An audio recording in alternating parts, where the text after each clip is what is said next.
Kim Pao fans, na imbierna sa Star Cinema.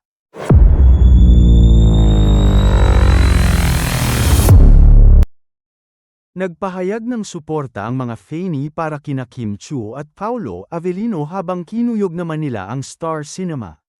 Ito'y matapos kumalat ang chikang postpone umano ang first ever movie ng Kim Pao na My Love Will Make You Disappear na unang inanunsyo na ipapalabas sa mga sinehan nationwide sa February 12, 2025.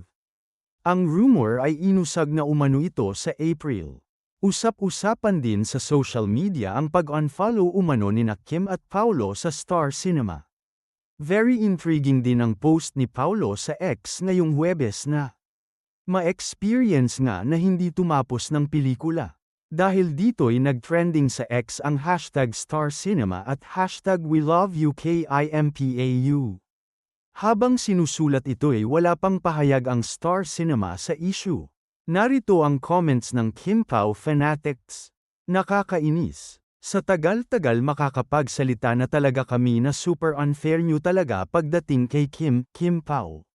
Maraming beses kaming nagtimpi, pero ngayon hindi naman ata tama tong mga nangyayari. Kim and Pao doesn't deserve this treatment. Star Cinema. Nakakawalang gana. Di pantay ang treatment ng Star Cinema, wala ngang pa-press con, media con until now. Wala ding movie alert na nangyari. It's time to stand up for our right, Pao, support ka namin dyan. Kawawa din si Kimi, ang tagal bago nagka-movie ulit under Star Cinema tapos ganito pa. If I'm not mistaken, first time ginawa ito ng Star Cinema na mag-release ng playdate tapos pinostpone. Ang engot lang talagang isipin na di muna nila pinatapos ang shooting bago sila mag-start ng promo kaya eto nga sa trailer. Ang pangit nyo kabonding Star Cinema. Masaya na kami inaabangan Sunday jogging nila, sinira nyo schedule para sa movie na di nyo pala planado. Pinakilig tayo ng ilang araw ng Star Cinema tapos sasaktan lang pala tayo ng ganun-ganun lang.